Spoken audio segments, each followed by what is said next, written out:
abraço a todos, sejam todos bem-vindos à TV Diário do Sertão. É uma noite do dia 6 de novembro de 2014. Estamos vivenciando uma quinta-feira, 7 horas e 21 minutos. Aqui do meu lado, J. França, hoje comigo. Boa noite, Jota, seja bem-vindo. Censura livre hoje é quinta-feira, noite de debate. Daqui a pouco vamos receber Adalberto Nogueira, esse agrônomo e analista político, por que não dizer também, para fazer uma análise da chuva, da política, como todo. Boa noite. Boa noite a todos. Estamos retornando aqui após a campanha eleitoral. Movimentada, né? Do segundo turno, movimentada. Tá aí todos os candidatos eleitos, o governador, o vice-governador, os deputados, todo mundo. Esperava isso? Não esperava, confesso que não esperava a maioria de mais de 100 mil votos. Eu também esperava. Não esperava. Achava que a eleição era uma eleição apertada de 40 a 50 mil votos, é o que parecia. Mas aí existe vários fatores que contribuem para isso, principalmente o trabalho que é realizado pelo Ricardo Coutinho. Os bastidores? Que é um trabalho que ninguém, as pessoas engana os adversários, engana todo mundo. Pensa, não estão trabalhando, mas o trabalho é feito, calado, certo? E o resultado sempre sai das urnas. Teve uma boa estratégia, Ricardo Coutinho? Sim, teve, com certeza. A estratégia... Não teve aquele talhalhaço, né? Foi do jeito da eleição de 2010. Quem diria que Ricardo Coutinho ganhava a eleição de 2010, né? Ninguém diria mas ganhando isso, no governo, né? Mas no governo, e agora bem ele nas pesquisas. Bem nas pesquisas, que tem até um fator importante que a gente deve falar, que a pesquisa, esse ano, ela atendeu o que nós cobrávamos, né? Em relação à eleição passada, as pesquisas, elas começaram a errar, de forma tendenciosa, mas depois, quando chegava perto da reta final, as pesquisas demonstraram que praticamente acertaram dentro da sua margem de erro. Então não foi aquele resultado que ocorreu na eleição passada, no qual foi muito criticada, e a população paraibana não estava acreditando nas pesquisas mais. Mas aí estão começando a se regenerar do que fizeram anteriormente. Também, né? Depois de tanta coisa que... Tanto erro, tanto erro.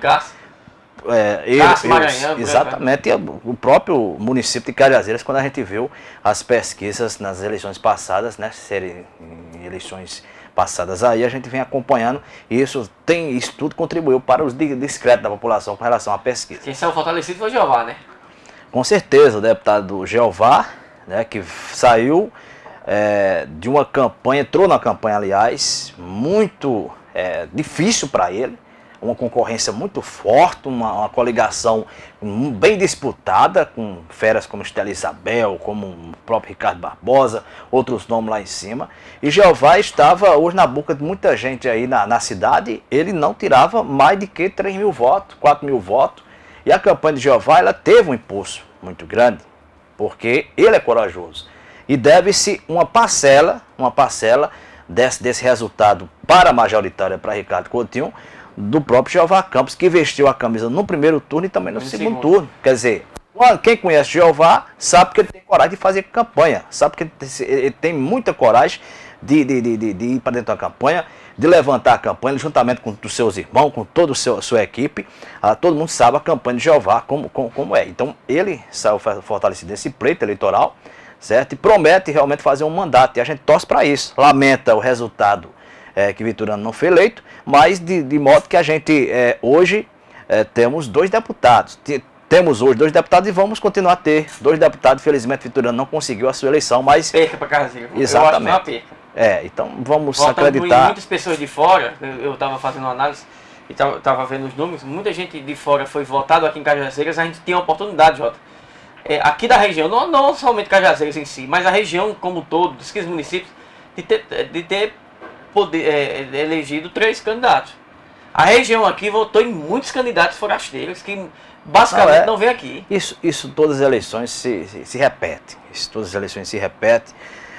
Eu acho que estava na hora... Era para o pessoal votar por região. Exato. O voto distrital seria interessante. A gente torce para que haja uma reforma política nesse sentido. Agora que pode acontecer, porque a mentalidade das pessoas está mudando. O resultado de Guabira foi uma lição.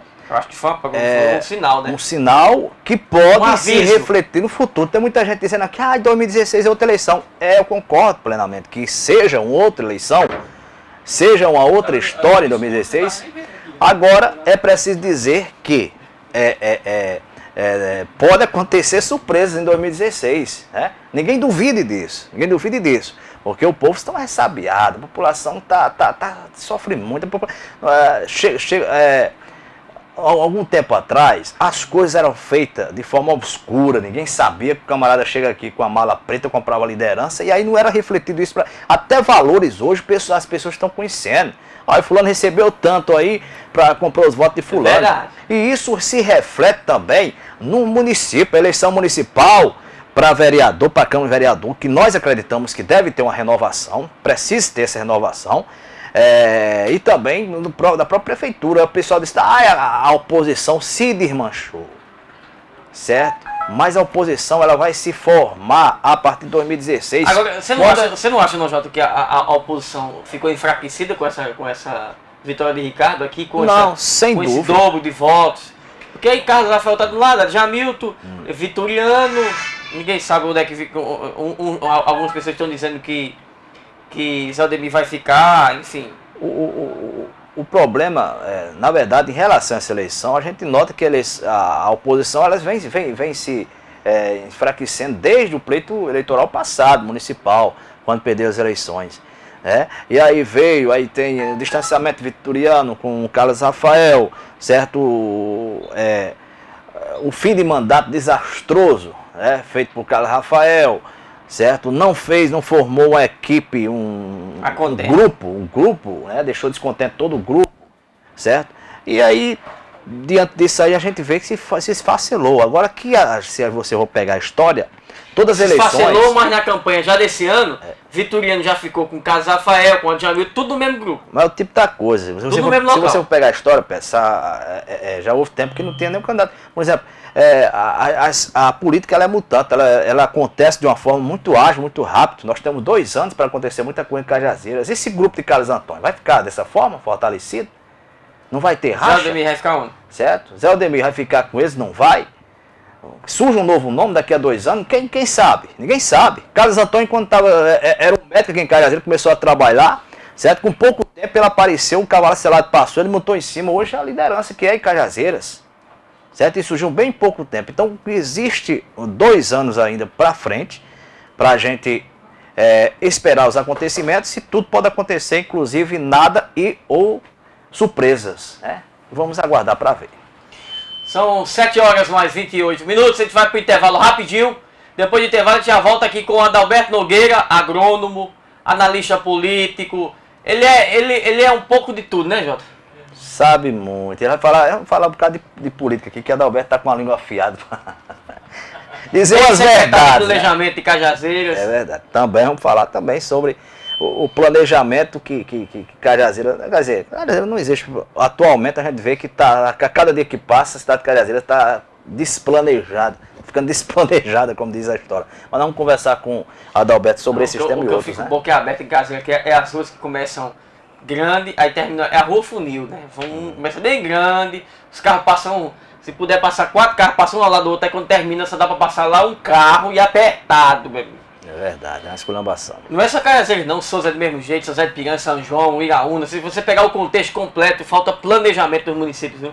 Pois é. O plano LDO, não, aquele plano, como é? Plano diretor. Plano diretor de Cajazeiras é feito nos anos 70, é?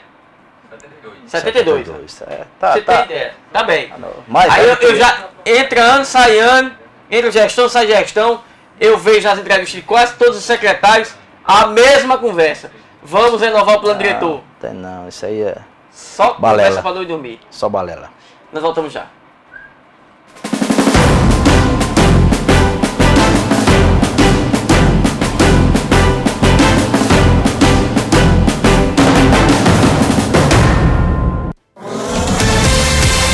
O Sertão agora é notícia. TV Diário do Sertão. Atenção Cajazeiras e região! Na hora de fazer suas compras para utilizar ou revender, o endereço certo é em Geraldo Lira Confecções e Calçados, onde você tem a oportunidade de comprar para calçar e vestir toda a sua família com preço diretamente de fábrica. Em Geraldo Lira, o rei das confecções, não precisa você levar dinheiro, porque além de ser barato, dividimos em prestações que cabem no seu bolso. Geraldo Lira, o rei das promoções, vendendo barato, fiado e dividido.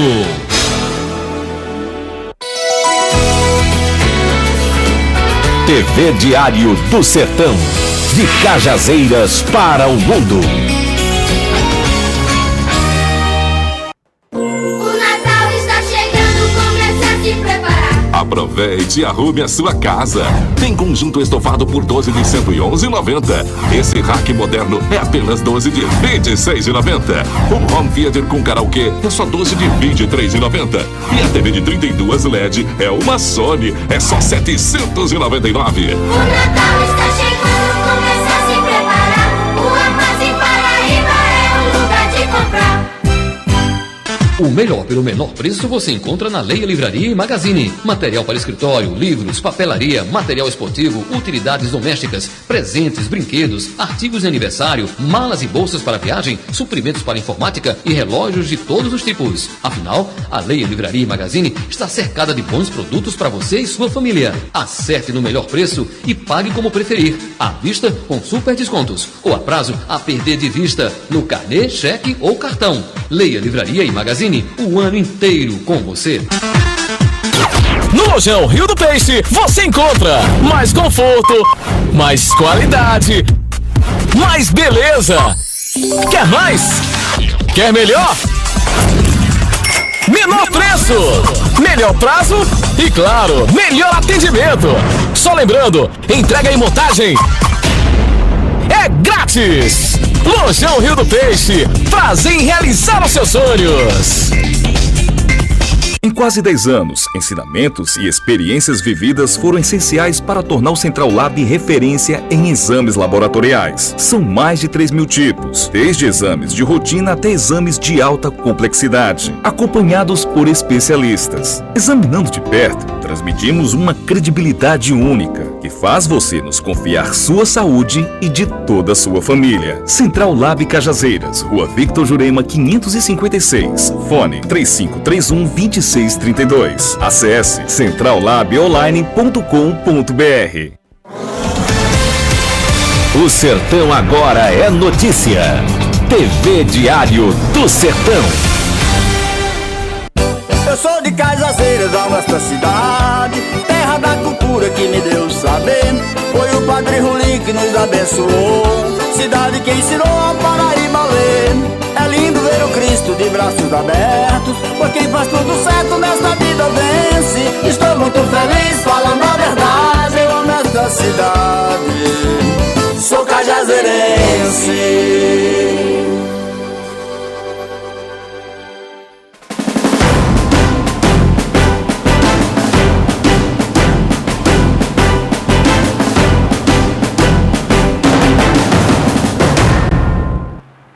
Estamos de volta com o Censura Livre aqui pela TV Diário do Sertão, esse programa de todas as quintas-feiras aqui, de sempre das 7 às 8h30, aqui na TV Diário do Sertão, a primeira TV online da Paraíba. www.diariodosertão.com.br/TV e os mais de 30 sites em toda a Paraíba que nos transmite, incluindo o portal czn.com.br, que está de cara nova, novidades. Acesse aí o portal czn.com do meu amigo J. França, o Radar Sertanejo também que mudou de cara agora, meu amigo Didi Alex Gonçalves aí em São José de Piranhas. Você pode acessar radarsertanejo.com, o PB Atual, o Sertão Informado, o Agitos Play aí na cidade de Souza, o patoense.com em Patos, o Clip PB em Campina Grande e o portal Paraíba Atual em Campina Grande, o Mais PB, portal do Litoral aí na grande João Pessoa, o Radar Uraunense, o Cofemac em Iraúna, também os sites no Vale do Piancó, Diamante Online, Pedra Branca News, os sites de Cajazeiras, Portal CZN, Blog do Furão, Alô Sertão, Diário do Sertão, enfim, todos os sites que estão nos transmitindo, CZ Informado, aqui na grande Cajazeiras, São João do Rio do Peixe, também o Araçás FM e o São João FM, E aqui em Cajazeiras também, lembrando, a Rádio Cidade FM também, retransmitido o Censura Livre. Adalberto, prazer em tê-lo aqui hoje, mais uma vez, voltando à tribuna aqui do Censura Livre. Boa noite, querido. Boa noite, Pedro Santos. Boa noite a todo o público do Diário do Sertão, principalmente às quintas-feiras, que já faz parte do dia a dia de todo, e não só do Interlanda Paraíba, mas de praticamente de todos que têm acesso aos sites que você bem colocou, e aberto ao mundo a imagem exatamente de Cajazeiras, as informações que você tão bem sabe fazer e cobrir não só Cajazeira, como toda a região. Pois bem, Jota, quer alguém, Jota, logo? Alguém aqui? Jota, queria alguém aqui? Alguém, rapaz. Ao vivo, né? Que é ao vivo. Jota fez isso aqui em off, que queria alguém pra molhar a garganta, né? Exatamente. Não, pra tirar o calor mesmo. Eu ia começar pela política, mas eu vou começar logo pelo calor. Rapaz, hoje fez um calor aqui, grande Cajazeira, Adalberto Nogueira. Isso é normal? Isso é normal pela época que nós estamos vivendo? Isso aqui vai se permanecer? Oi. Ou isso é um sinal que está vindo chuva por aí? Veja bem, o que caracteriza geralmente o sertão semiárido nordestino, principalmente em anos que o Atlântico não está normal, é exatamente essa sensação térmica. A temperatura às vezes chega a 37 graus, mas dá uma sensação de 40, 45 graus. Então, no momento, nós estamos passando pelo mês de outubro. Novembro, que é o mês mais quente do ano, praticamente, outubro. Nós temos uma região você tem uma ideia, o sertão nordestino, essencialmente a região de Patos até Picos do Piauí, ela tem um registro histórico de 3.500 horas de luz ano. Em anos atípicos como esse, em que choveu pouco, a umidade do ar muito baixa. Pra você ter uma ideia, a semana passada nós tivemos quase uma umidade de deserto. A umidade do ar chegou a 12%. Você sabe que a umidade do deserto chega a 8, 10%. Patos mesmo, aqui lá chega a atingir a umidade do deserto. Ano passado em Patos, a umidade quando chegou a 10%, houve grande quantidade de pessoas que buscaram hospitais, essencialmente crianças e idosos. Então durante esse mês de novembro e dezembro nós vamos permanecer, há uma tendência, ligeira tendência, após o dia 15 agora de novembro, de que haja uma mudança no norte de Minas Gerais e no sul da Bahia. Se isto acontecer, nós vamos ter a temperatura um pouquinho amenizada. Se não acontecer, então a sensação térmica continua ainda por novembro e dezembro. E as chuvas? Olha, Petros, nós tivemos informações, eu estive em Fortaleza fazendo o meu retorno de saúde e eu fiz questão de ir à FUNSEMI, conversar com o Leandro, conversar com o Gilvan, conversar com todo o pessoal técnico da FUNSEMI. E na FUNSEMI nós temos os chamados radar meteorológicos, que é uma sala com grandes radares que cobre praticamente os 3 ou 4 estados do Nordeste brasileiro. E temos as informações dos institutos do mundo todo. Então o que está acontecendo no momento? No que tange às massas oceanográficas do Pacífico, porque, Jota, quem define o clima no mundo, praticamente quem interage em todo o clima no mundo é o Oceano Pacífico. O Oceano Pacífico é a grande massa oceanográfica dos 5 grandes oceanos, mas ele é de maior significação. Quando o Pacífico está aquecido, ele se encontra hoje houve um aquecimento gradativo. Mas ele se encontra ainda com a temperatura moderada, com 60% acima da normalidade. Isso praticamente já diz uma coisa: o Pacífico esse ano não define nada para o Nordeste brasileiro. O Pacífico, o Oceano Pacífico não interagindo, ou seja, o El Ninho perpetuando por todo o mês de novembro e dezembro, e já é um forte indicativo que nós vamos ficar condicionados, Petson, ao primeiro trimestre de pouquíssima chuva. Vai depender única e exclusivamente do Oceano Atlântico, que vai ter o Atlântico Sul, essencialmente o Atlântico Sul. Porque dos 22 fatores que interagem em chuva para a nossa região, são 22 fatores científicos que interagem em chuva para a região. Desses 22 fatores, só citando os principais, nós temos os fatores, que é as massas oceanográficas do Pacífico, a temperatura e pressão do Atlântico Sul em relação ao Atlântico Norte, a zona de convergência da intertropical, ou seja, o equador meteorológico, que são aquelas correntes aéreas que vêm do Amazonas, que nascem lá no Peru, se distribui pelo Amazonas, vem distribuindo pelo centro-oeste, recai sobre Minas Gerais, e quando isto acontece, é um bom indicativo. No momento, a zona de convergência ela se encontra totalmente distante do Nordeste brasileiro. Acontecendo isto, então nós não temos ainda chuvas de imediato. Poderemos ter se houver essa frente açoitada para o sul da Bahia. No entanto, as previsões hoje científicas, eles estão muito cautelosos em dar qualquer previsão em decorrência do impacto social que isso possa causar. O que acontece? É que somente vão definir a probabilidade de chuvas por trimestre a partir do dia 22 de dezembro. Em Fortaleza vai estar reunidos cientistas do mundo inteiro, de todos os laboratórios de meteorologia e da região Nordeste, o INPE, o SOMAR Meteorologia, que vão catalogar os dados do NOAA, do satélite NOAA, das universidades americanas, do Instituto Terno da Inglaterra, do IRR da Alemanha, e a partir daí vai se fazer um relatório da tendência de chuva para o primeiro trimestre. Se você me pergunta o que é que pode acontecer no primeiro trimestre se o quadro não mudar, pouquíssima água sem escoamento superficial. Isso colocaria em risco até a sobrevivência nossa, porque nós, na realidade, Petros, nós só temos água. São Gonçalo já não tem mais água para Souza, agora em dezembro. Praticamente já atinge seu ponto intangível. E Boqueirão aqui de Geiravidos, nós temos água com cuidado, água com qualidade ainda de poder ser tratada até o dia maio, ou 14 de maio a junho. A partir daí, a água já não vai ter uma qualidade boa, como não já está tendo. A gente já sente quando você abre as torneiras uma certa podridão, um certo odor fétido na água, que é preciso deixar escoar um pouquinho, passar por um coador, botar nos filtros com qualidade para poder ter um consumo eficiente. E, muito embora a Cagepa tenha incorporado bastante alumínio no sentido de melhorar a turbidez, o pH ainda está bem e não há presença ainda de coliformes fecais e outras, porque está sendo bem tratada a água ainda. Agora na coluna de Olivan Pereira, que ele faz aqui toda segunda-feira, no seu Direto à Ponta, disse que alguns estudiosos estavam dizendo que tem colos fecais. Veja bem, qual é a minha grande preocupação? O grande problema de Engenheiro Ávido hoje é a cidade de São José de Piranha. Sim. Não é Bonito nem Monte Oreb. São José de Piranha está crescendo de forma desordenada. Nossos dirigentes, eu não poupo praticamente do Brasil, essencialmente do Nordeste, os nossos dirigentes, nossos chefes de poder executivo, são extremamente relaxados e irresponsáveis com o crescimento das cidades. Em geral, as pastas são ocupadas por pessoas que não têm a eficiência necessária e a cidade cresce desordenadamente, sem obediências ao escoamento das águas, sem obediências aos rios e riachos, e na realidade não se preserva a faixa de 100 metros de rios e riachos que a lei determina. Então isso coloca em risco, porque São José de Piranha praticamente se construiu dentro do rio. Você vai para Oreba, ali próximo à ponte que divide, para sair daquele conjunto Frei Damião, você percebe que se construiu praticamente dentro do rio, debaixo da ponte. Há loteamentos ali que as águas, os dejetos estão correndo diretamente dentro da bacia de Engenheiro Ávidos. Então, no inverno, esses dejetos fecais, esses esgotos humanos vão cair tudo diretamente dentro do rio.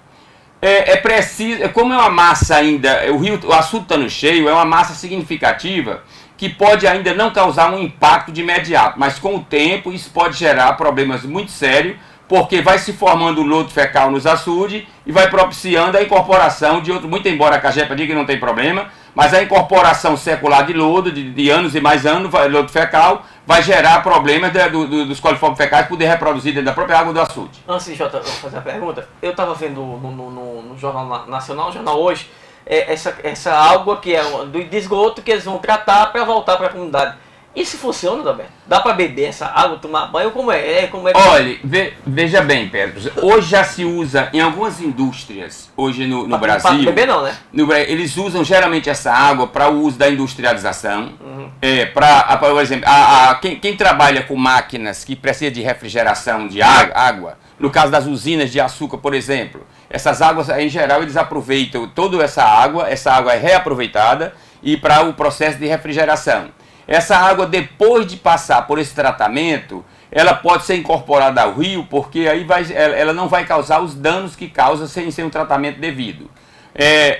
O normal seria o seguinte: hoje não se percebe que nós estamos numa região semiárida, com 3.500 horas de luz, e que nós temos ainda uma boa precipitação em anos normais. No entanto, as nossas residências não são projetadas pensando em conviver com o semiárido.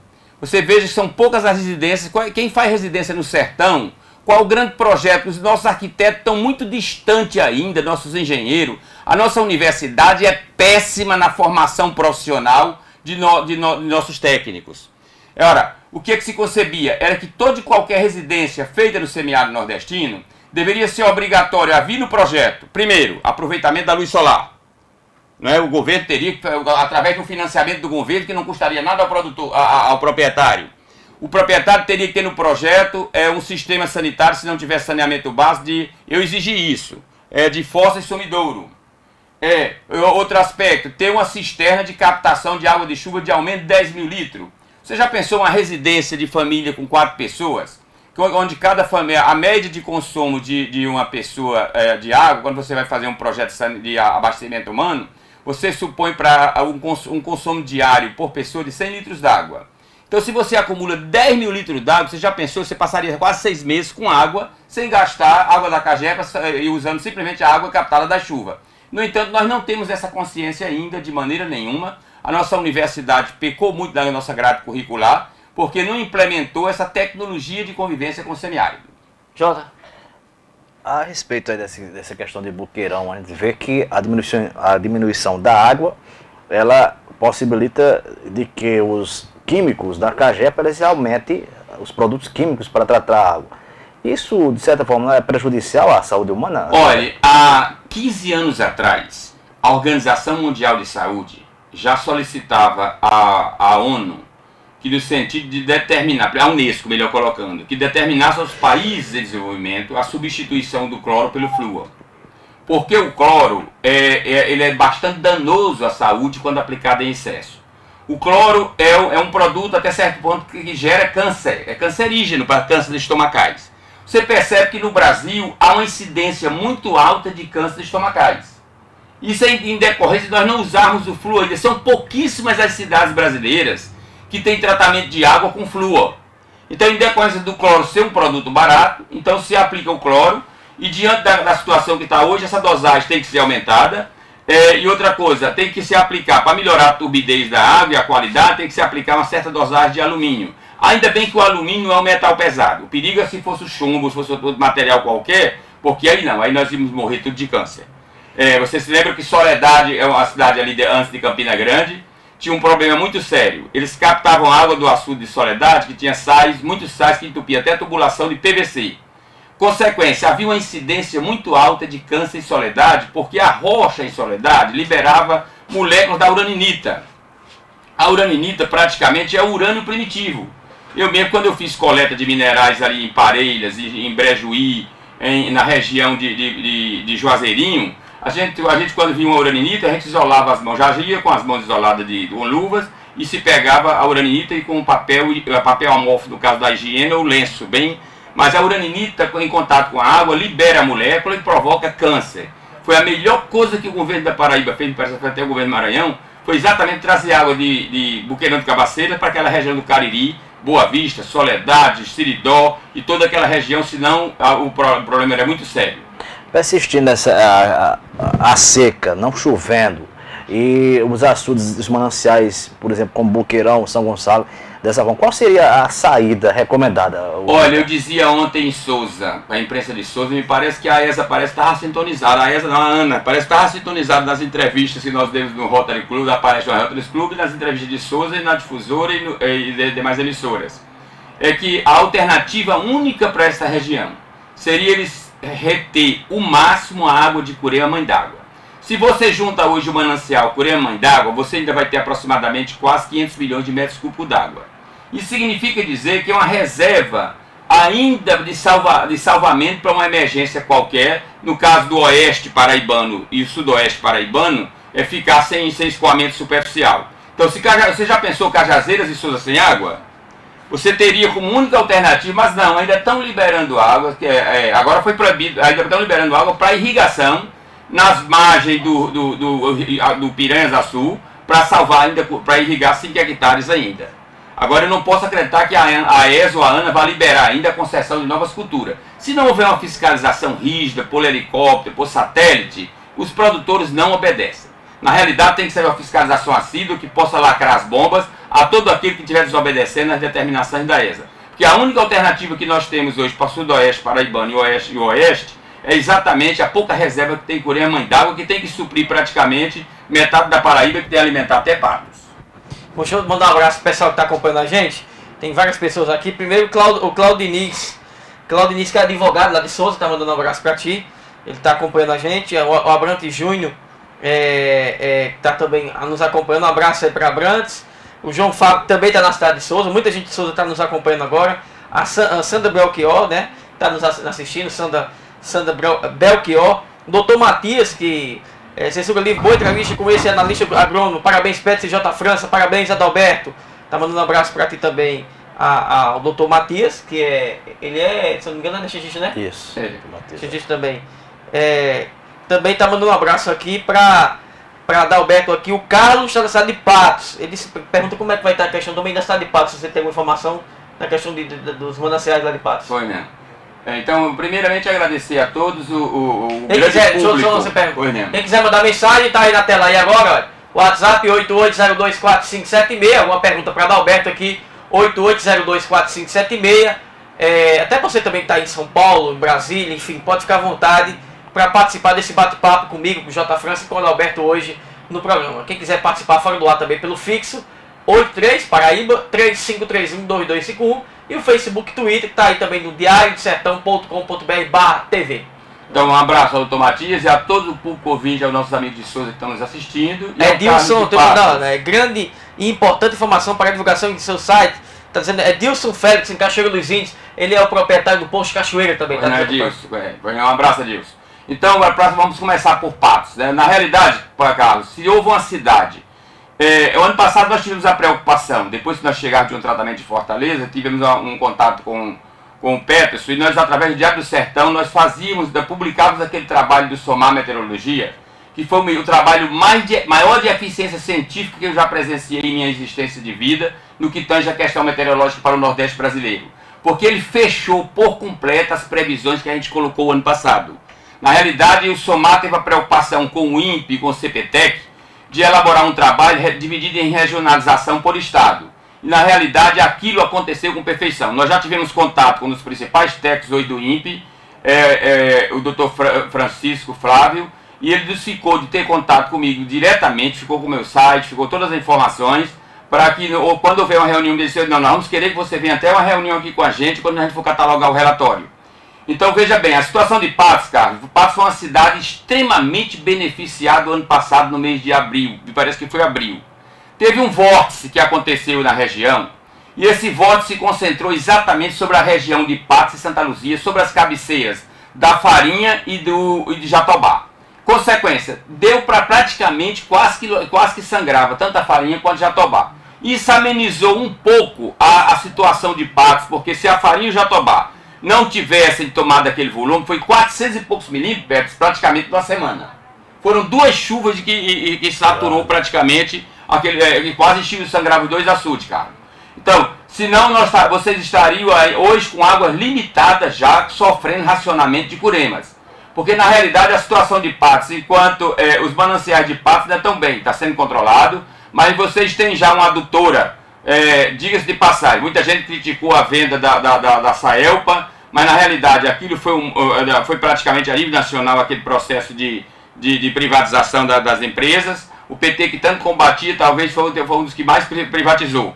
Então na realidade a privatização da Saelpa levou aquele investimento de fazer-se uma adutora de Curemas Mãe d'Água até Patos. Você viaja daqui para Patos, você percebe as estações de bombeamento todinho para a cidade de Patos. Então a região centro da Paraíba, Patos e parte do Sabugi, então graças àquela adutora, tanto de Buqueirão de Cabaceiras até a região do Sabugi e a de Curemas até Patos, é que deixa Patos livre de qualquer colapso. Então na realidade a ANA tem que entender que a água que nós temos em Curemas não é mais para correr de rio abaixo do rio Piranhas a sul. Lamentavelmente, eu disse ontem nas emissoras de Souza que a ANA não trabalha com técnico. Lamentavelmente, esse governo federal, conjuntamente com os governos estaduais, é a exceção muito curta. Nós temos o Cid Gomes, que ele adora os técnicos para trabalhar no Ceará. Tem alguns estados que trazem o corpo todo técnico, mas a Paraíba e o governo federal e outros estados são meramente politiqueiras. Aqui na Paraíba ainda estão demitindo profissionais de mão cheia em decorrente de resultados políticos. Vão criar vergonha, pelo amor de Deus.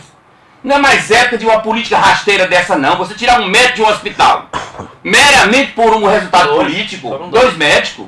Meus senhores, isso é atraso de mentalidade de uma classe política, de um Estado que não evoluiu ainda em seu conceito para o desenvolvimento. É hora de se pensar no futuro, tem que se lembrar que o homem nasceu 7.500 anos de Cristo e que nós temos 7.500 anos depois do nascimento de Cristo. Temos 2.000 anos de cristandade, 2014 anos de cristandade, e temos 7.500.000 anos de existência na Terra. Não é mais para estar se cometendo essas infantilidades, nessas bobagens políticas de maneira nenhuma, não. Nós temos que evoluir um século, porque se há um povo no mundo que não sofreu um processo de evolução, somos nós brasileiros. Nós assistimos, doutor Matias sabe muito bem, os companheiros de Souza, que a década de 60 e 70 você abria os jornais, eu já era leitor de jornais quando jovenzinho, quando criança, e agradeço a meu irmão a forma como a gente, na hora do almoço, tinha que escolher uma crônica para ler, ou um livro qualquer, enquanto todos almoçavam, ficava lendo uma crônica, um atrativo, qualquer, era. Lá em casa sempre foi assim. Na hora do almoço se sorteava um para ler uma crônica. Aí quer dizer que era um trabalho de educação de volta para a leitura. Hoje, quando eu vejo um filho, uma criança de 14 anos de idade cantar funk, é porque a mãe é uma relaxada. Ela nunca soube ensinar o filho com a bonita canção. Nunca pegou o filho com 2 anos de idade, vamos para a missa, vamos para o culto, vamos para o terreiro de Umbanda. Porque com certeza ele não estava cantando funk. Só oferecer a ele limão. Como é que ele pode saber que morango presta? De jeito nenhum. Então, na realidade, se prepara a criança a partir o cidadão a partir de criança. Então, meu Deus, mas voltando à questão. Na realidade, o Brasil não evoluiu em cima exatamente do processo que o mundo sofreu. Você pega as Coreias destruídas, tanto a do Norte quanto a do Sul. Hoje é um celeiro de produção de veículo para o mundo. Você pega a China, que vivia pedindo esmola como o Nordeste brasileiro há 10 anos atrás, e a China hoje cada fundo de quintal é uma indústria.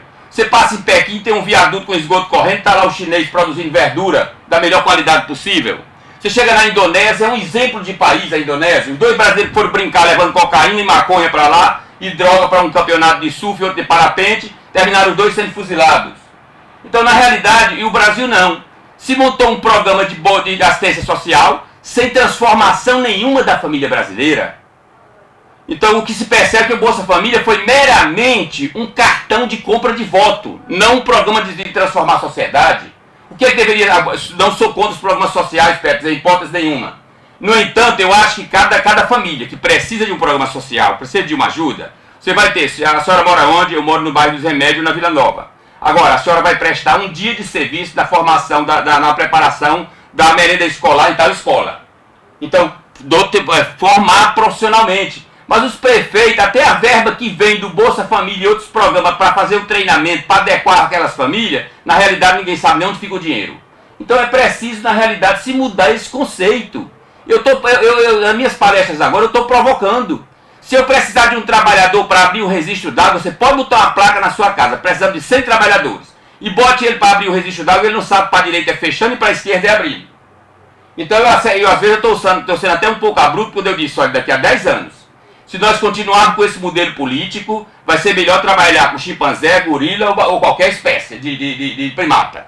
Porque o processo de evolução, nossa, está muito lento do jovem nordestino, ele não quer se qualificar nem se profissionalizar, porque campeou a droga, campeou a corrupção, e nossa classe dirigente é um lixo político que nós mandamos para Brasília e para as assembleias. Bom, estou conversando com o Adalberto Nogueira aqui no programa no Censura Livre, falando que amanhã tem balanço a partir de 10 horas. Quem está dizendo aqui que a Petrobras, Jota, e a Adalberto já anunciou o aumento da gasolina, não? Agora você veja bem, hoje eu assisti pela difusora Rádio Cajazeiras, a população toda revoltada com o aumento da energia. Agora esqueceram uma coisa, de que o governo, para não gerar aumento nos anos anteriores, com medo de uma campanha política, para fundamentar sua reeleição, ele não deu aumento às concessionárias, não permitiu nenhum aumento. O governo ficou devendo às concessionárias de energia 6 bilhões de reais. Todas as concessionárias, as termoelétricas, as hidroelétricas, desde a CHESF até a CESP, todos se reuniram e disseram, bem, ou o seu governo acredita o dinheiro que nos deve, 6 bilhões de reais. Ou do contrário, vai ter blackout. Porque nós não temos condições de manter a rede com essa tarifa da forma que está. Porque o governo engoliu os aumentos para não gerar, para poder chegar nas eleições livres. Consequência, o governo repassou para as concessionárias 6 bilhões de reais, melhor dizendo. Em consequência disso, esse dinheiro vai sair agora nas contas. Vai ser 4 aumentos no ano 2015. Olha que não vai ficar só em 4 não. Deve subir mais ainda. Porque se for preciso acionar as termoelétricas, nós estamos com você tem uma ideia, a empresa de Três Marias, ela tem uma vazão de 360 metros cúbicos por segundo, lá em Minas Gerais, acima de Sobradinho, a primeira grande represa de São Francisco. Hoje ela está liberando só 60 metros cúbicos por segundo. Passou a reportagem também está seca. As barragens estão todas de São Francisco, estão todas trabalhando praticamente na cota mínima de água. Aqui no Pernambuco também? Pernambuco também, não se pode plantar nada além da área plantada. Todos os produtores da Sacodevasf já foram avisados. Então, o sul do país não está bem, pode ser que melhore um pouquinho. Em cima disso, nós vamos ter que acionar as termoelétricas para não ter um blackout generalizado. E quando se aciona as termoelétricas, a energia é bem mais cara. Bem mais cara porque o país não evoluiu nas transposições das águas, o país não evoluiu em energia solar, o país não evoluiu em energia eólica. Hoje era para nós estarmos brincando com energia solar e com energia eólica. Justamente. Jota, deixa eu mandar um abraço aqui para o Reginaldo, tá no barro. Um abraço para ti, Reginaldo. Obrigado pela audiência. Um abraço para Adalberto, que está achando fantástica a entrevista. E para o doutor Marcos, que está na cidade de Souza. Eu queria falar, já entrando nessa seara da política, eu queria que a Adalberto fizesse aqui uma análise após esse resultado dessas eleições, certo, a nível nacional, principalmente estadual. Qual a perspectiva que existe após essas eleições que foram eleitos agora, reeleitos, né? Tanto a presidente Dilma, como também aqui na Paraíba, o governador Ricardo Coutinho e também a formação da Assembleia Legislativa. Olha, Jota, as eleições a gente percebeu que foi um fato atípico que aconteceu nacional. Houve rebeldia de tudo que foi dado. Na realidade, se esperava maior rebeldia, mas os programas sociais não deixaram acontecer o que deveria ter acontecido. Na realidade, o país se saturou. O Brasil hoje é um país, se os senhores terem uma ideia, o companheiro lá do barro foi... Eu esqueci o nome dele.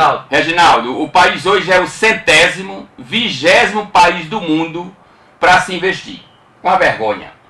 Um país de dimensão continental, com a riqueza, matéria-prima que nós temos o 120º país a se investir. Não tem empresário nenhum que queira vir para cá. Não tem porque o governo central não provou, e o Congresso Nacional não provoca as reformas que o país precisa. Então, eu não acredito, essas eleições, Jota, para mim ela foi pior, nós mandamos o que tinha de pior, não melhorou quase nada. Permaneceu o modelo de sempre, quase que uma república que chama, adequada à Bolívia, né, o que eles querem fazer, o PT tem vontade de fazer isso. Então, na realidade, esse processo de evolução do país não vai passar, porque você acredita em mudança com esse Congresso? Se o Congresso não renovou, nós temos um senador da República que a gente acreditava nele, que era o Cristóvão Buarque. O Cristóvão Buarque abre o Congresso Nacional, em vez de abrir o Congresso Nacional para discutir educação, reforma tributária, lei trabalhista, Código Penal. Não, foi discutir, sabe o quê? A maconha como setor recreativo, como fator recreativo. Então você abrir as portas do Congresso Nacional e audiências públicas, várias audiências, para discutir a aprovação da maconha como fundo recreativo, nós não temos educação nem sequer ainda para beber água, quanto mais para maconha. Não é verdade? Então nós não sabemos nem a quantidade de álcool que bebemos, não sabemos qual a quantidade de cigarro de marihuana ou de cannabis sativa vamos fumar. Na realidade tem que se liberar o THC para efeito medicinal. A maconha, meus senhores, eu acompanhei quando jovem professor de 22 anos de idade, recuperação de drogados naquela década de 1975, e só tinha como droga o LSD para quem era rico e a maconha para o pobre. E tinha um centro de recuperação em Carpina, Pernambuco, e eu fui um dos professores que fiz questão de acompanhar na época, fui escolhido para acompanhar. De todos os casos que nós verificamos, com 4 anos de consumo já havia forte tendência de destruição dos neurônios. Com 7 anos, praticamente, o jovenzinho casado já estava vendo a alma dentro de casa ou vendo a mulher trair sem estar. Imagina o Na crack. realidade. Imagina o crack. E você imagina. E outra coisa, a maconha, depois de um certo período, você perde até... Vou ser bem claro, a potência sexual, perde o tesão. E ele em cima disso, ele se dopa mais e vai buscar outras drogas mais fortes. Aí cai no crack, cai no ox. E olhe, se essa droga que está na Rússia hoje entrar no Brasil, vai ser o fim da juventude brasileira. Porque nós temos uma fronteira com 10.550 km², que está aberta. Você tem um pouco de controle entre o Uruguai e a Argentina. Mas o Rio Grande do Sul está tomada pelo tráfico do Paraguai. Quando você chega nos demais, depois da Argentina, aí vem o cartel da droga pesado que vai até Rondônia. E ninguém queira saber como é que está as Guianas também. Então, na realidade, nós não temos ainda a educação devida para se liberar a maconha como fator recreativo, não. De forma nenhuma. É droga. Droga não se libera, se aplica a lei. Droga se aplica a lei. Agora, estão pegando carona em cima da liberação do THC para o efeito medicinal da asma, do câncer, para aliviar as dores de um paciente e querem pegar carona e liberar a maconha desenfreadamente. Muito embora eu já considero, desde o momento que não se coibiu a se prender o consumidor, já se liberou. Já se liberou porque hoje dificilmente você vê um jovem que não tenha tragado maconha. Dificilmente. Você já chega nesses bares mais sofisticados, como é que eles chamam? A maconha está ultrapassada já. Já está ultrapassada. Já estão liberando até, como é que eles chamam agora? A seda. Já compra seu papelzinho de seda para enrolar a marihuana. Viu? Então, meus senhores, eu não sei qual o destino dessa humanidade, não. Agora, se a China tivesse liberado a maconha, como é que estaria a China hoje? Veja se a Indonésia liberou, veja o progresso da Indonésia, veja a educação do povo da Indonésia. Então, na realidade, a droga tem que ser perseguida, desde o álcool ao cigarro, a qualquer tipo. Você veja o que fez o Rio de Janeiro. Vocês sabem muito bem, Pedro Santos, que o narcotraficante tentou entrar forte nos Estados Unidos e projetaram o funk. O funk como se eles fossem conquistar os guetos americanos todinho. Só que o governo Nixon foi duro. Nixon disse simplesmente o seguinte: o funk é uma droga pior do que cocaína, maconha, crack e êxtase junto. Foi dizendo uma sessão Rio de Janeiro, cacete. Aí chegou no Rio de Janeiro, que foi que fez a Assembleia Legislativa com a Câmara Municipal? Aprovaram o funk como cultura carioca. Meu amigo, você desprezar o samba e você elegeu o crack. Por quê? Chegou no Rio, encontrou os morros, encontrou a Rocinha com 4 milhões de favelados. Encontrou o Morro do Alemão, encontrou tudo favorável. E um governo irresponsável. Aí pronto, aí liberaram, tá lá o Rio de Janeiro hoje, não tem quem controle, o poder do narcotráfico é maior do que o poder do Estado. E olhe, nessas eleições, o narcotráfico já entra com dinheiro forte, já entrou com dinheiro forte, está entrando em cada eleição para interagir, desde o Supremo até as câmaras locais. Bom, deixa eu ler aqui alguma mensagem, tem uma pergunta aqui. A sexta economia do mundo, diferente de tempos atrás. Eu não acredito em mudança e retrocesso o rapaz está dizendo aqui, Zé Neto. Eu não acredito em mudança e retrocedendo ao PSDB. Como Adalberto analisa algumas diretrizes ou direitistas, pessoal da direita, radicais que pedem a intervenção militar? Olha, companheiro, esse Zé Neto está em São Zé Piranhas. Zé Neto, veja bem a situação. Eu vivi momentos no Recife, na minha formação educacional, exatamente no período de 1971, 72, 73, 74, quando a Revolução ainda estava em efervescência. Presenciei o dia em que o aeroporto dos Guararapes estava planejado para ser bombardeado. Foi quando dizem que quem denunciou foi até aquele Cabo Anselmo lá de Maceió, que denunciou para o Exército que havia uma célula que ia bombardear o aeroporto dos Guararapes. Assisti ainda dentro do Recife, a gente tem que sair correndo dentro do ônibus de Casa Amarela para tentar subir no 6º andar do edifício da Caixa Econômica, porque disseram o estouro da barragem de Itapacurá, e se a barragem de Itapacurá tivesse ido embora, tinha levado praticamente o Recife. Então, o país estava anárquico, o país viveu um momento de anarquia.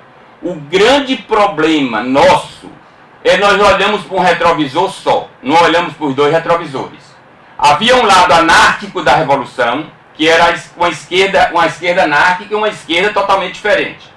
Você sabe, e havia a direita, que era exatamente, houve abuso do poder do Exército, houve abuso sim. Agora, o que não se pode permitir de maneira nenhuma é que o poder anárquico, a coisa era tão séria que havia, as ligas camponesas já pensavam em tomar de conta das propriedades por completo. Havia todo um trabalho anárquico em cima de um movimento de 64 até 76, até 75, que na realidade estava conduzindo o país a uma forma anárquica. Então, eu não sou a favor de ditadura nenhuma. No entanto, às vezes é necessário se adestrar para educar. E o Brasil se usava na educação de primeiro o termo adestrar. Hoje é animalesco, ele se usa adestrar. Mas não se adestra somente com a chibata e com a foice ou com a arma, não. Se adestra com a lei. A lei é que tem que ser dura, tem que ser forte. E o Brasil só vai passar por um processo de transformação na educação, hoje, do nível que está a educação brasileira, a família destruída, porque nossos lares se transformaram em cabaré das televisões brasileiras. Quando não é um cabaré de prostituição, é um cabaré de evangelização em todos os níveis. Então o governo não está controlando nada na televisão brasileira. Entra de tudo. De tudo. Então o Brasil tem que passar primeiro pela metodologia da educação. Sou a favor demais do modelo Paulo Freire. Mas, no entanto, o nível que chegou hoje a família brasileira tem que passar por um processo de adestramento com base na lei, não da força. E, posteriormente, 40 anos ou 10 anos de educação para que nós possamos nos transformar. Porque a universidade está formando uma geração que vai ser uma frustração nesse país tão grande, em todos os níveis, daqui a 10 ou 20 anos, que eu tenho medo do que possa causar na sociedade brasileira.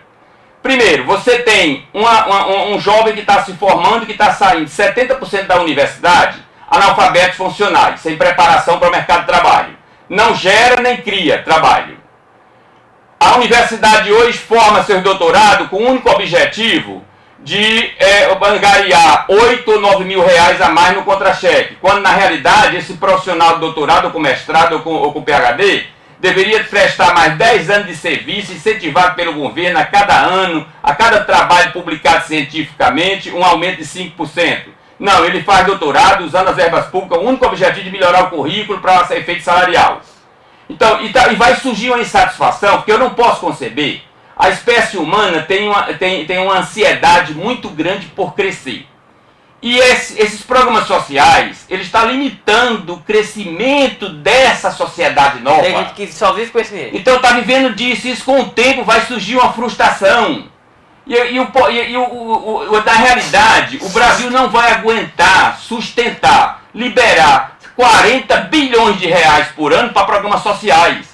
Com 40 bilhões eu faço a integração da bacia do Rio Negro com o Tocantins e jogo para o São Francisco. Com mais 20 bilhões eu integro a bacia do Prata com as grandes bacias do Rio Doce e do Rio Paraíba do Sul. Então, na realidade, nós temos que passar por esse processo de transformação na educação, um trabalho de modificação da lei, que é o que eu chamo de adestramento, a implementação de novas leis que sejam rígidas. Se aplica, a lei é dura quando, uma das vezes eu tinha, o doutor Manuel Paulino da Luz, era juiz em Conceição do Piancó, e vinha com a formação totalmente militar, que ele era campeão de tiro ao alvo da Polícia Militar, e eu encontrava o doutor Paulino correndo atrás de um bandido, veio ser juiz em Campina Grande, fez concurso para juiz em Conceição do Piancó, e em Conceição se matavam hoje, deixavam amarrado para amanhã, sabe? Era um sucesso, chamava até de sucesso. E eu tive um trabalho muito sério em Conceição, que foi de socializar toda aquela comunidade. Foi uma beleza, foi um momento feliz que eu vi em Conceição, porque a gente viveu uma época bem diferente e de adequação da sociedade todinha, numa transformação muito viva. E eu encontrava o doutor Manuel Paulino da Luz, hoje desembargador aposentado, correndo atrás de bandidos de um bairro carente lá de Conceição. Doutor Paulino, lá para seu gabinete. Aplique a mão pesada da lei. Isso aí é função da polícia. Você era para ter sido advogado, não agrônomo. Sabe? Mas é isso. Você com a lei endurecida, a lei dentro, todo mundo gosta da lei quando é aplicada. Agora, com esse modelo que nós temos hoje, de Código Penal, de leis trabalhistas, de Código Tributário. Eu ontem andei fazer uma feirazinha de verdura, eu andei 100 reais e trouxe uma feirinha de 79 reais, que era poucas coisas de verdura. Mas quando eu olhei no canhoto do supermercado, tinha R$22,90 reais só de imposto. Tá, vamos cheio. R$22,90 de imposto sobre R$79 reais. Esse governo é cruel, ele é pior do que qualquer governo militar. Ele está tomando o seu suor. Sabe? Tem governo mais cruel do que esse não. Ele está roubando a cada dia, num pacote de macarrão, ele está tomando seu 27%. Numa aplicação de um inseticida que o produtor aplica, ele está tomando 106% com frete. Então, na realidade, nós temos urgentemente exigir desse Congresso, que eu não acredito, de maneira nenhuma, é a mudança radical na transformação de nossos códigos que estão todos atrasados.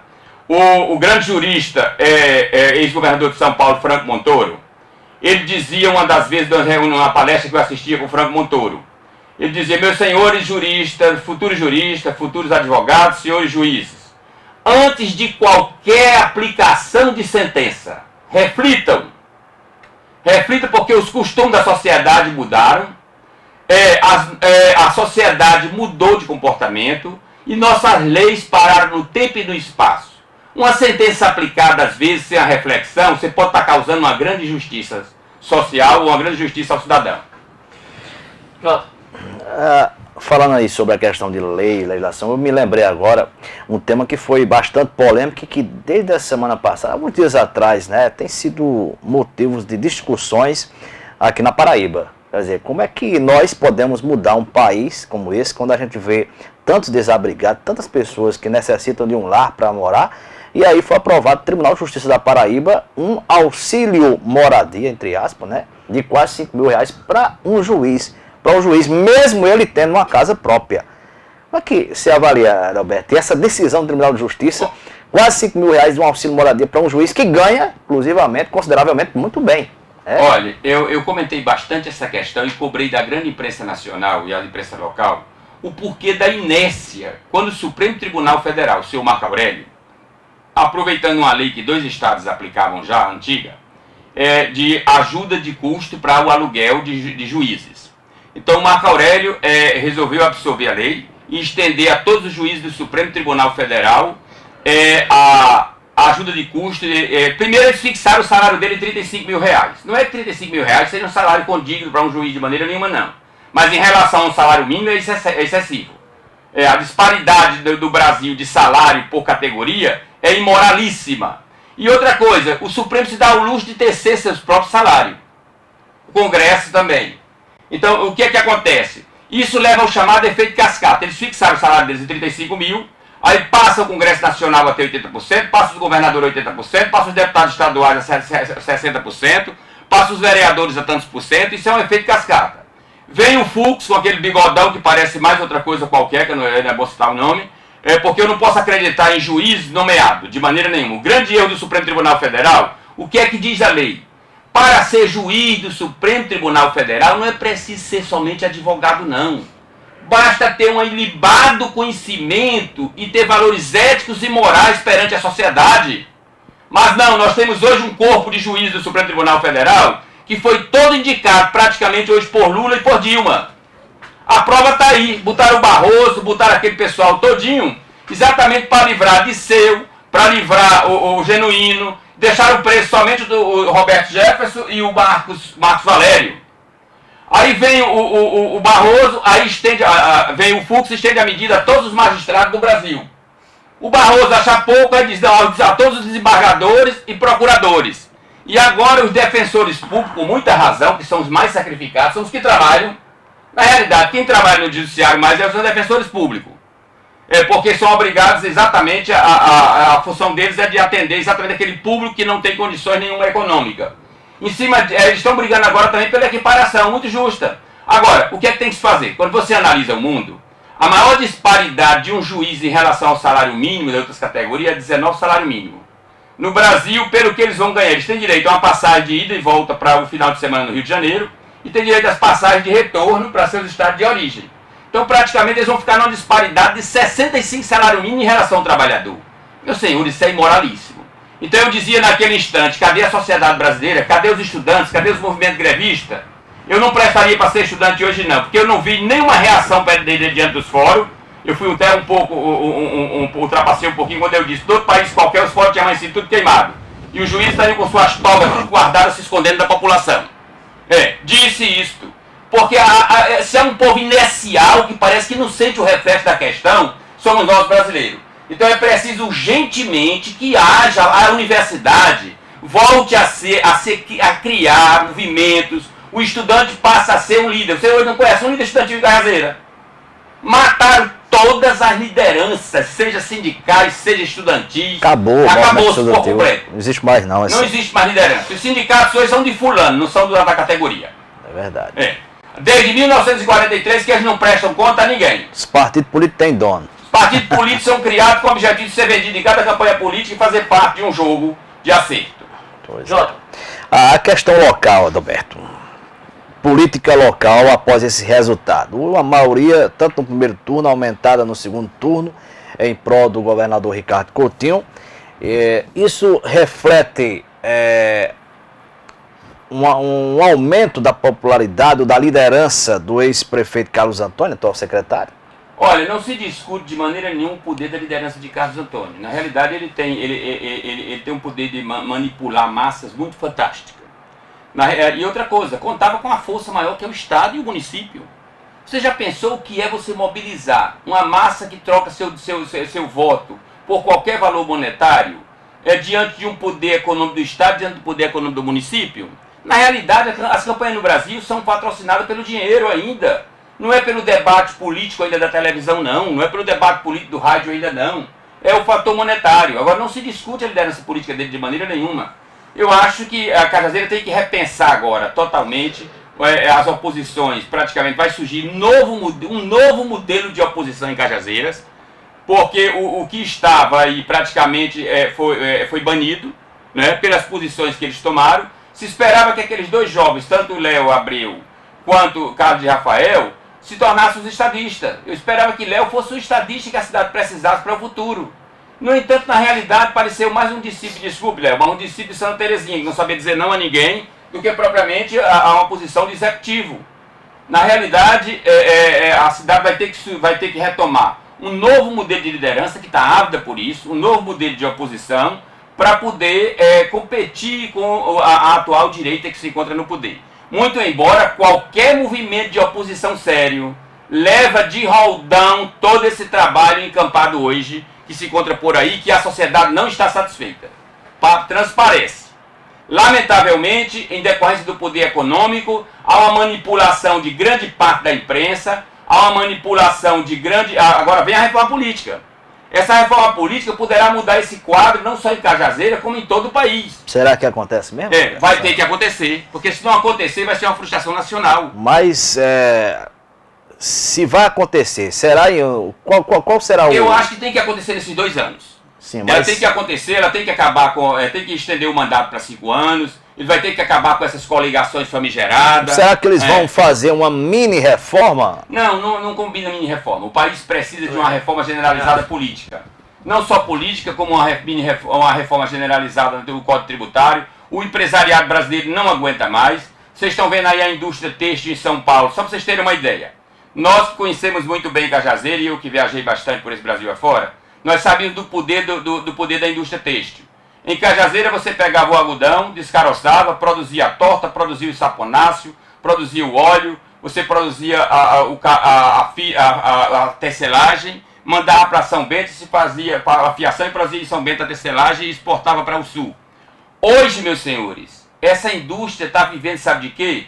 Dos containers de restos de tecido, retalhos de tecido vindo da China, da Indonésia e de outros países.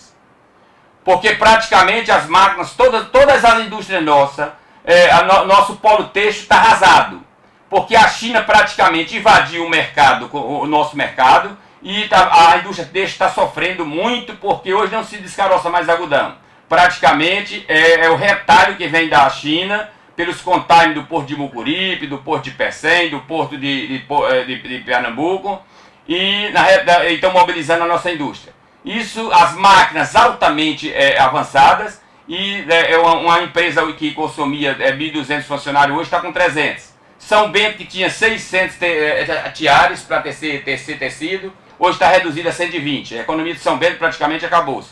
Vocês conheceram aqui a Rua dos Tecedores, todo mundo trabalhava com rede. Vê quem trabalha hoje por lá? Verdade. Está todo mundo no Bolsa Família, Seguro Pesca, para você ter uma ideia.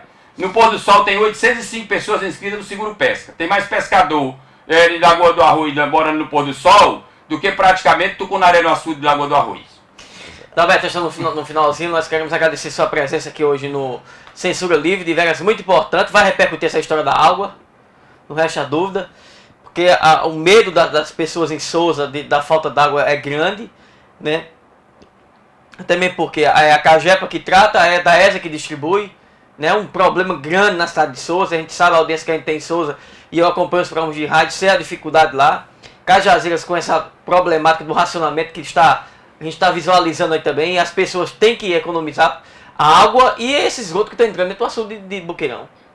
Com relação a Sousa, uma das... Tairone era prefeito, me visitava na minha casa. Você não acha que devia voltar, e eu não? dizia, Tairone, negocie. a volta dessa água de Souza para Cajepa. Eu também acho. Ele disse, o governador Ricardo Coutinho já me propôs isto, mas não teve a coragem devida de voltar a água para Cajepa. Consequência, Souza hoje, uma cidade, as categorias de classe A consomem, você pega a conta d'água, R$75.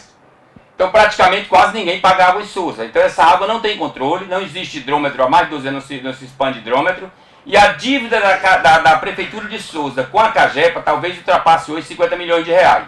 Em cima disso, o governo está sendo benevolente com a Cajepa com Souza. Porque a qualquer momento pode bloquear o FPM, o ICMS, no sentido de poder ir buscar essa dívida que tem com a Cajepa em Souza. Porque Souza não faz nada mais do que nem distribuir a água. Só olhar para os medidores e fazer a cobrança. Porque a água, a estação de tratamento fica em Marisópolis. A adutora é da Cajepa. A distribuição é da Cajepa. Os técnicos são da Cajepa. Então não sei qual a função da Baeza. Desordenar a água em Souza. Me desculpe o companheiro atual, não tem nenhuma culpa. Foi um problema que já vem de muitos anos. Me parece que até Perecer é uma pessoa com conhecimento nessa questão. No entanto, eu acho que se a sociedade de Souza tem que ter a consciência de chamar o seu prefeito André Gadelha para fazer uma espécie de audiência pública conjuntamente, convidar a Cajepa, convidar o governador do estado. Ô, minha gente, acabem essa história. Terminou uma eleição, é um governo de todos. Acaba esse conceito que é um governo de um grupo. Lamentavelmente nós enveredamos por isso. Aí botar na cabeça deles, Roberto, que é difícil. É difícil. Eu não sei por que se caminhou desse lado nesse país de maneira nenhuma. Terminou a eleição, é um governo de todos. Se junta o que tem de melhor na situação e na oposição, e vamos administrar o Estado, vamos administrar o município. Não. Bota pessoas incompetentes nas posições, chaleiros políticos, que nada faz do que criar problemas futuros para uma sociedade que tinha uma perspectiva futura tão boa e que ninguém sabe qual é o destino comum dela. Obrigado, senhor Roberto. Um abraço a todos e estamos sempre por aqui, a vez que for necessário, para a gente conversar com o grande público do Diário do Sertão. Jota.